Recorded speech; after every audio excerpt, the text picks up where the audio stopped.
என்னடா உங்களுக்கு என்னடா வேணும் உங்களுக்கு?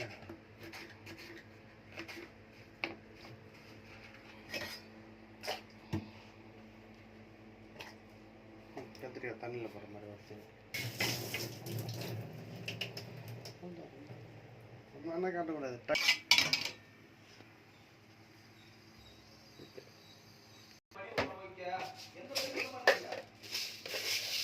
வெந்தயம் 1 ஸ்பூன்,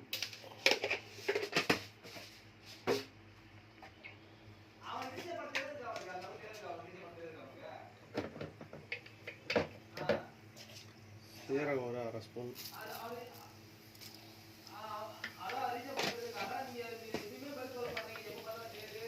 வடம் 1 ஸ்பூன்,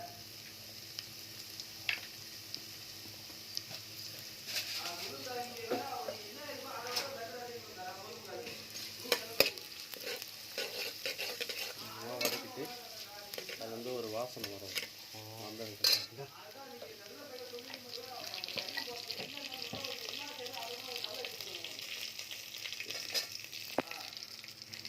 வெங்காயத்தை போடுங்க.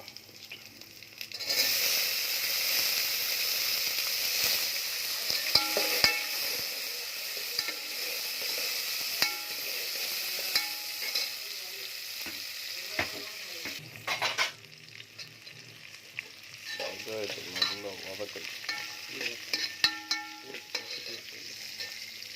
நசுக்கி வச்ச பூண்டு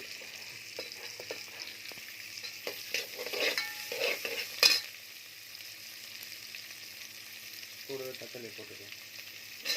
டைம் ஆகும்.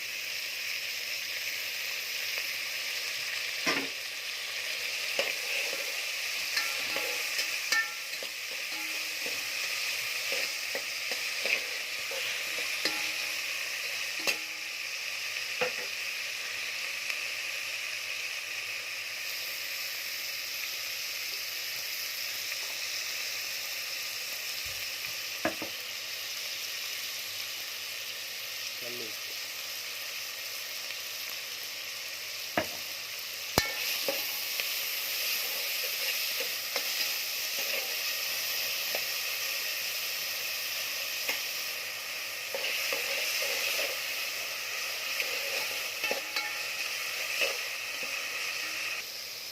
ஒரு அளவுக்கு புளியை கரைச்சிக்கணும். தண்ணியில் போட்டு ஊற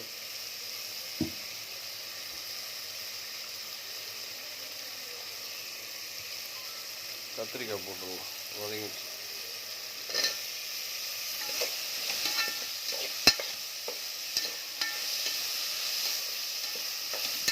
கத்திரிக்காவும் நல்லா வதங்கிட்டோம்.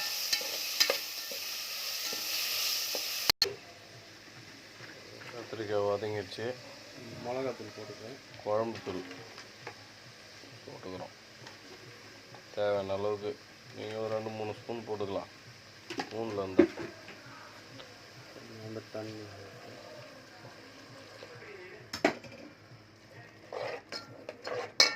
கொஞ்சம் திட்டமாக ஃபஸ்ட்டு தண்ணி ஊற்றி துவைச்சிட்டுனா அந்த மிளகா பசெல்லாம் போயிடும். மிளகாவோட ஸ்மெல்லெல்லாம் போயிடும். நல்லா கொதிக்க வச்சுருந்தாங்க மட்டும் அது நல்லா கலக்கிட்டு மூடிடணும். ஒரு 5 நிமிஷமாவது மூடி வச்சோன்னா நல்லா கொதிக்கும்போது அந்த ஸ்மெல்லெல்லாம் போயிடும். மூடி வச்சு அதுக்குள்ளே நம்ம மீனை வந்து ப்ரிப்பேர் பண்ணி வச்சுருவோம்.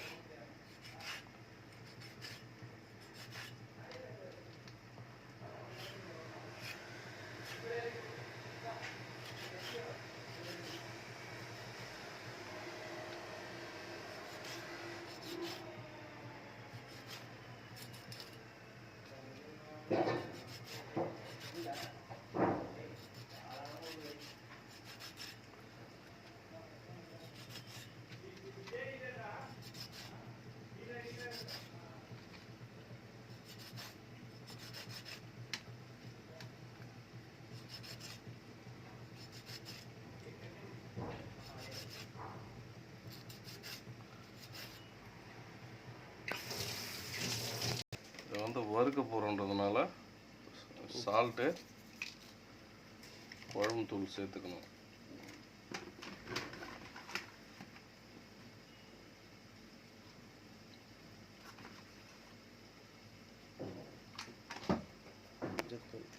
கொஞ்சம் மஞ்சத்தூள் ஸ்மெல்லுக்காக.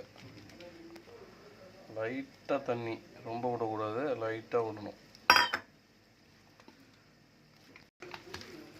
இந்த மாதிரி நல்லா மசாலா மிக்ஸ் ஆகிற மாதிரி எல்லாத்துலேயும் தடவி விட்டுணும். மேலே இந்த மாதிரி நல்லா தேய்ச்சி தடவிட்டோம்னா உள்ளெல்லாம் இறங்கும். நல்லா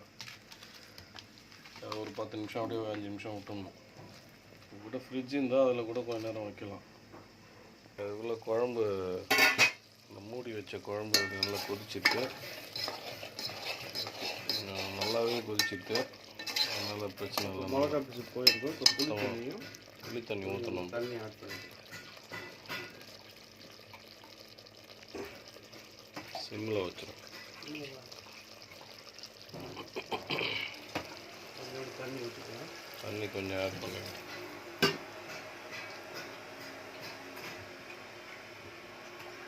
புளி தண்ணியை கரைச்சாச்சு. ஓகே, அதை ஊற்றிடலாம். கொஞ்சோண்டு புளி தண்ணியை ஊற்றும்போது அதை நிறுத்திக்கணும்னா அதில் மண் கிண்ணு அதில் நின்றுடும். எப்பவுமே புளியை பொறுத்த வரைக்கும் கொஞ்சம் மண் இருக்கும். அதனால் நம்ம கொஞ்சம் அடியில் கொஞ்சம் நிறுத்தி பண்ணிக்கணும். புளி தண்ணி ஊற்ற போகிறோம்.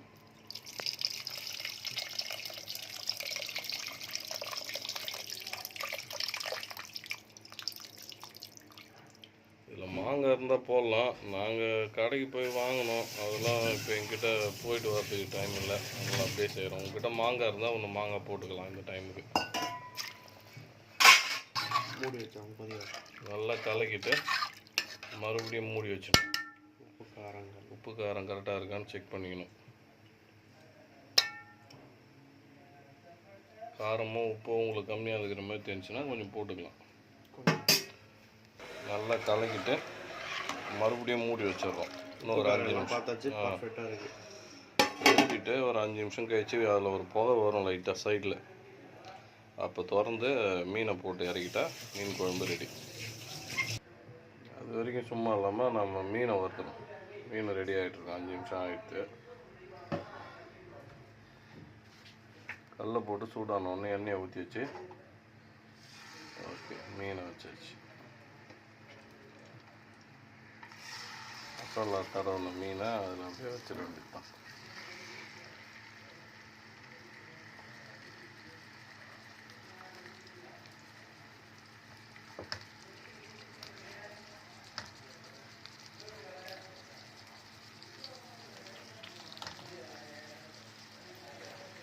ஒரே ஷாட்டில் வைக்க முடியுமா?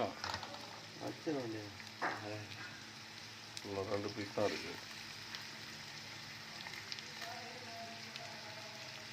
டைம் இல்லாததுனால ஒரே டைமாக செய்கிறோம். 2 டைமாக கூட செய்யலாம்.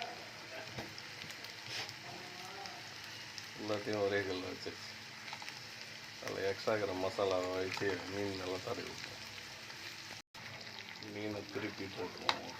லைட்டாக 5 நிமிஷமாக வெந்துட்டு திருப்பி ஒரே சைடாக வெந்துடும். இது வந்து பாறை மீன் தானே சொன்னாங்க அவங்க விற்றவங்க. ஆமாம்.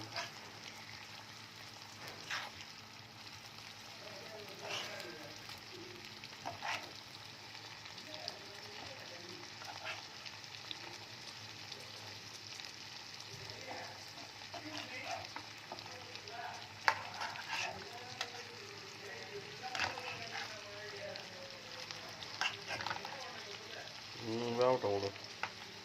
சரி வேகட்டும். சைடில் இடையில் ஒரு வாட்டி குழம்பு செக் பண்ணிடுவோம். புகை வருது நல்லா. நல்லா கொதிக்குது. இன்னும் கொஞ்சம் திறந்து விட்டே கூட கொதிக்க வச்சுருக்கு.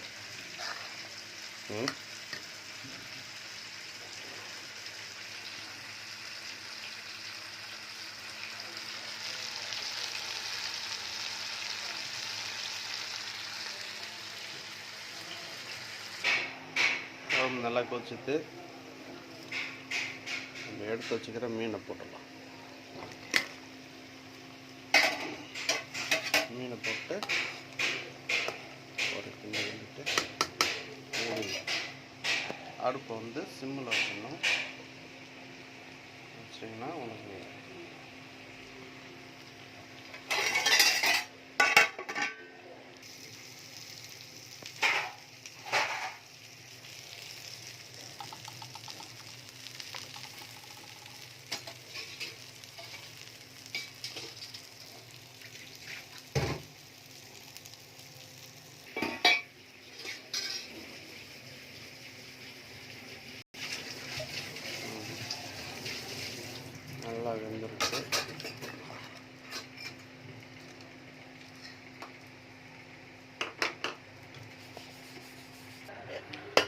சாப்பாடும் வடிச்சாச்சு, மீனும் ரெடி ஆயிடுச்சு, குழம்பும் ரெடி ஆயிடுச்சு. ஓகே, சர்வ் பண்ணலாம், சாப்பிட வேண்டியது தான்.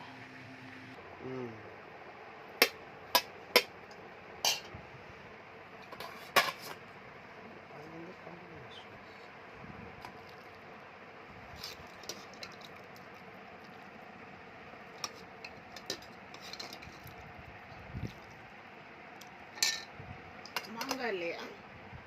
மாங்காய் போய் வாங்கலை, சாப்பிடுவா.